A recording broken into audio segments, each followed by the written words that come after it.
నమస్కారం సార్. నమస్తే అండి.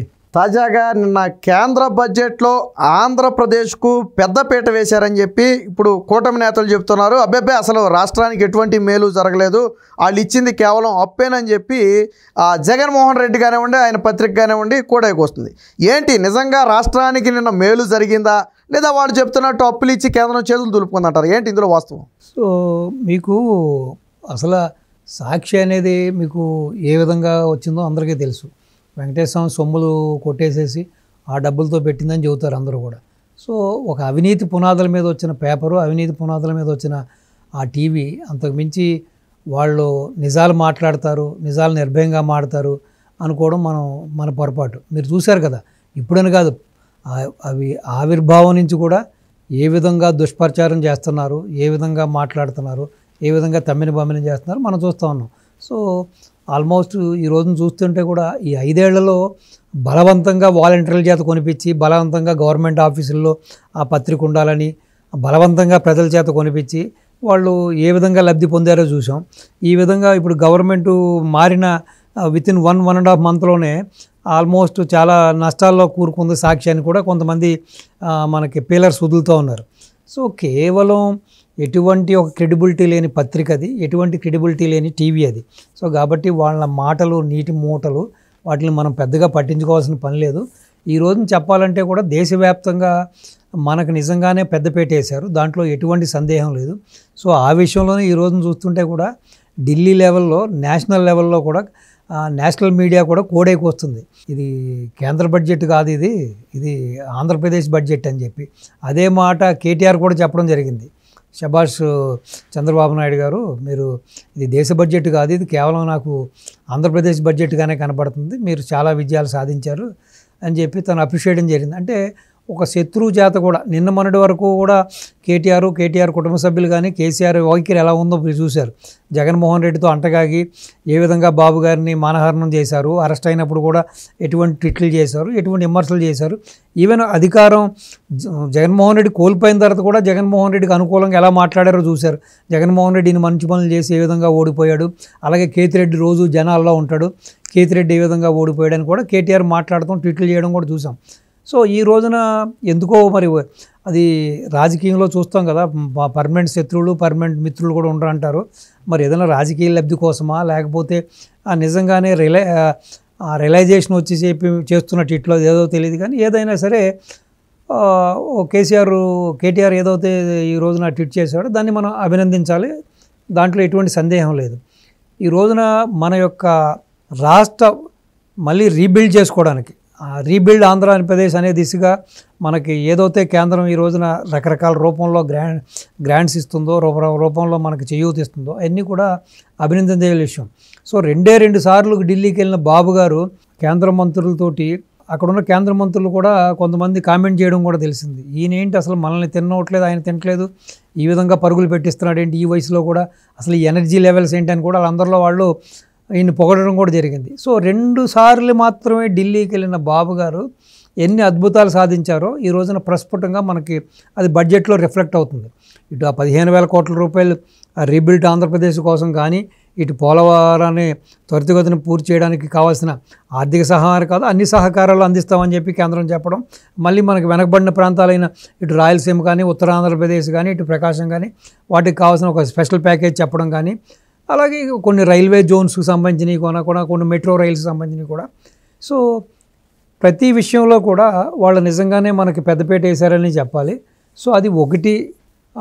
ఈ రోజున రాజకీయంగా కేంద్ర ప్రభుత్వం మన మీద, ఇటు బీహార్ మీద ఆధారపడిన వలన జరిగిందా, లేకపోతే నిజంగానే ఆంధ్రప్రదేశ్ వెనకబడి ఉంది కాబట్టి ఆ ప్రభుత్వంతో మనం భాగస్వాములు అయ్యాం కాబట్టి, సో ఏదైతే మనకి ఆ టీడీపీ ఓట్ బ్యాంక్ పోలరైజేషన్ అయ్యి ఈ రోజున 8 ఎమ్మెల్యే సీట్లు 2 ఎంపీ సీట్లు గెలవడానికి మనకి దోహదపడింది కాబట్టి, మనం కూడా ఆ యొక్క కూటమిలో భాగం అయ్యాం కాబట్టి ఇది మన కర్తవ్యమని చేస్తున్నారు. ఏదైనా సరే ఏ కోణంలో చూసినా సరే ఈ రోజున ఏదైతే మనకి కేంద్ర ప్రభుత్వం మనకి ఏదైతే కేటాయింపులు జరిగిందో దాన్ని మనం అభినందించాలి, ఆనందించాలి. సో డెఫినెట్గా ఇది ఒక మంచి శుభపరిమాణం. సో మళ్ళీ రాష్ట్రం గాడిలో పడుతుంది, గాడి ఎక్కింది అనడానికి ఇది ఒక నిదర్శనం. సో మీరు చూసుంటారు గత 5 ఏళ్లుగా జగన్మోహన్ రెడ్డి గారు ఎన్నిసార్లు ఢిల్లీకి వెళ్ళారు, ఆయన ఏం చేశారు. ఇప్పుడు ఎలక్షన్ ముందు ఏం చెప్పారు ఆయన, మెడలు వంచి కేంద్రం మెడలు వంచి ప్రత్యేక హోదా తీసుకొస్తామని చెప్పారు. అలాగే ఎన్నో ప్రత్యేక రైల్వే జోన్ తీసుకొస్తామని చెప్పారు. అలాగే ఎన్నో ప్రామిసెస్ చేశారు. కానీ ఒకటి ఆయన మనకి రాష్ట్రంలో చెప్పిన మాట ఒకటి, అక్కడ కేంద్రానికి వెళ్ళి ఆయన చేసిన పని ఒకటి. ఆయన ఎంతసేపు ఆయన తన్ను కాపాడుకోవడం కోసం అవినాష్ రెడ్డి చేసిన ఆ హత్యలో వీళ్ళ ప్రమేయం కూడా ఉంది కాబట్టి, ఏదైతే వివేకానంద రెడ్డి గారి హత్యలో వీళ్ళెవరూ కన్విక్ట్ అవ్వకుండా అక్కడ ప్రాధాయపడడానికి, అలాగే తన మీద ఉన్న సిబిఐ కేసులు ఈడీ కేసులు మళ్ళీ పునర్విచారణకు రాకుండా ఉండడం కోసం, అలాగే తన బెయిల్ 10 ఏళ్లుగా బెయిల్ మీద ఉంటూ వ్యవస్థలన్నింటినీ మేనేజ్ చేస్తూ ఆ బెయిల్ మళ్ళీ రీఓపెన్ అవ్వకుండా ఉండడం క్యాన్సిల్ అవ్వకుండా ఉండడం కోసం కేవలం తన యొక్క వ్యక్తిగత అజెండా, తన దుర్మార్గం, తన అన్యాయాలు అక్రమాలు బయటకు రాకుండా ఉండడం కోసం, తన స్వప్రయోజనాల కోసమే ఆయన ప్రతిసారి ఢిల్లీ వెళ్ళాడు. కానీ ఏదైతే మన ట్యాక్సెస్ అక్కడికి వెళ్తున్నాయో ఆ ట్యాక్సెస్కి ఒక ప్రొపోర్షనేట్ ఒక మార్జిన్ ఉంటుంది. ఆ మార్జిన్ని ప్రతి రాష్ట్రాలకు కూడా ఇస్తూ ఉంటుంది కేంద్రం. దానివల్ల ఎవడో పెద్దగా కృషి చేయవలసిన పక్కన అడగవలసిన పడలేదు. ఇప్పుడు ఒక రూపాయి ఆదాయం వాళ్ళకి అటు వెళ్ళిందంటే దాంట్లో నుంచి ఒక 30 పైసో 40 పైసో మళ్ళీ కేంద్రం మనకి ఇస్తుంది. ఆ విధంగా ఏదైనా ఫండ్స్ వచ్చినాయి. కానీ ఇతను చేసిన కృషి కానీ, ఇతను రాష్ట్రం కోసం చేసిన కృషి కానీ, ఒక కేంద్ర సంస్థలను తీసుకురావడానికి కానీ, ఒక ఎంఎన్సీ కంపెనీలు తీసుకురావడానికి కానీ ఏ కృషి చేయలేదన్నది అది జగమెరిగిన సత్యం. సో ఈ రోజున ఈ విధంగా వీళ్ళు గగ్గోలు పెట్టడం, అది ఇప్పుడు ఏదైతే మన ఆంధ్రప్రదేశ్ విభజన జరిగినప్పుడు ఆ యొక్క కేంద్రానికి కొన్ని బాధ్యతలు ఉంటాయి. మళ్ళీ మనం ఒక రాజధానిని రీబిల్డ్ చేసుకోవడానికి ఆర్థిక సహాయాన్ని పూర్తిగా కేంద్రం ఇవ్వాల్సి ఉంటుంది. అది ఒక ప్యాకేజీ కింద ఇస్తారు, అంతేగాని తిరిగి మనకు ఒక లోన్ కిందో రీపేమెంట్ స్ట్రక్చర్ కిందో ఇవ్వరు. అది అంటే ఇప్పుడు వైసీపీ అనేది ఏంటంటే ఇదంతా కేవలం అప్పు మళ్ళీ ఆంధ్రప్రదేశ్ కట్టాలనేది వాళ్ళు ప్రధాన లేదు. అదే చెబుతున్నాను కదా. ఇప్పుడు వీళ్ళు ఎలా తయారయ్యారంటే, వీళ్ళు ఎలాగో 5 ఏళ్ళు ఏమీ చేయలేదండి. కేవలం ల్యాండ్, శాండ్, వైన్, మైను, వీళ్ళు వేసిన ప్రతి స్కీము కూడా, అంటే ఎన్ని వ్యవస్థలు ఉన్నాయో, ఎన్ని రకాలుగా ఉన్నాయో, ఈవెన్ మీరు చూసుకున్నారు కదా రిషికొండను కూడా ప్యాలెస్ ఎందుకు కట్టారో కూడా ఈరోజు కూడా అర్థం అవ్వట్లేదు మనకి. అలాగే ఒకటి కాదు, వీళ్ళు చేసిన ప్రతి ఒక్క స్కీము దాని వెనకాల ప్రతిదీ స్క్వామే. అంటే వీళ్ళ యొక్క ఆర్థిక ప్రయోజనాల కోసం, వీళ్ళ యొక్క స్వప్రయోజనాల కోసమే చేశారు, కానీ రాష్ట్ర ప్రయోజనాల కోసం ఏ పని చేయలేదు. సో ఈ రోజున ఏదో చెప్తారు కదా, అమ్మ పెట్టదో అడుగు తిన్నోదన్న రీతిలో ఏదో ఆయన ఏదో పెద్ద ఆయన 75-76 ఏళ్ళ వయసులో ఇన్ని కష్టాలు పడి వాళ్ళందరి దగ్గరికి వెళ్ళి చర్చలు జరిపి వాళ్ళని మాట్లాడి వాళ్ళందరినీ కూడా కన్విన్స్ చేసి మళ్ళీ రాష్ట్రాన్ని ఏదో విధంగా గాడిలో పెట్టాలని చెప్పి ఒక భగీరథ యత్నం చేస్తుంటే, సో పోనీ అట్లీస్ట్ మీ వల్ల కానప్పుడు ప్రేక్షక పాత్రన వహించాలి. కానీ ఇంకా దుష్ప్రచారం, లేనిపోయిన అన్ని ఆరోపణలు, ఢిల్లీకి వెళ్ళి చేయవలసిన అన్యాయం అక్రమాలు అయినా జరిగినాయి ఆంధ్రాలో. అసలు నువ్వు చేసిన అక్రమాలు అన్యాయాలు మించిన అక్రమాలు ఎక్కడన్నా ఉన్నాయి? నువ్వు 5 ఏళ్ళలో చేసిన దాష్టికాలు మించిన ఉన్నాయా? సో కేవలం ఏంటంటే రాష్ట్రానికి అతను ఒక కీచకుడిలాగా, రాష్ట్రానికి ఒక పీడలాగా, రాష్ట్రానికి ఒక ఏలినాటి శనిలాగా దాపురించాడు జగన్మోహన్ రెడ్డి. సో తను ఎలాగో చేయలేదు, చేసేవాడిని చేయట్లేదు. ఇప్పుడు గడ్డివాముగాడ కుక్క వ్యవహారంలా ఉంది అతనిది. ఇప్పుడు గడ్డేసి మనం ఆవును కట్టేసి గడ్డేస్తే ఒక కుక్క వచ్చి గడ్డి మీద పడుకుంటుంది. ఆ గడ్డి కుక్క తిందో ఆ ఆవును తిన్నదండి. అదే పరిస్థితి ఈరోజు జగన్మోహన్ రెడ్డి పరిస్థితి కూడా అలాగే ఉంది.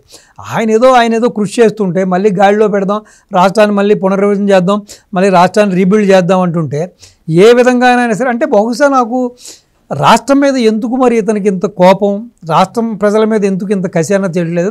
మరి ఇటువంటి నాయకుడిని ఇంకా కొంతమంది ఆరాధిస్తూ కులం పేరుతో, మతం పేరుతో, వర్గం పేరుతో ఇతని వెనకాల పరిగెడుతున్నారంటే, సో వాళ్ళందరినీ ఏమనాలో నాకు అర్థం అవ్వట్లేదు. ఇప్పటికైనా నిజం తెలుసుకుని, కళ్ళు తెరుచుకుని అతన్ని పూర్తిగా రాజకీయ సమాధి చేస్తే కానీ రాష్ట్రానికి భవిష్యత్తు లేదు, రాబోయే తరాలకి భవిత లేదు.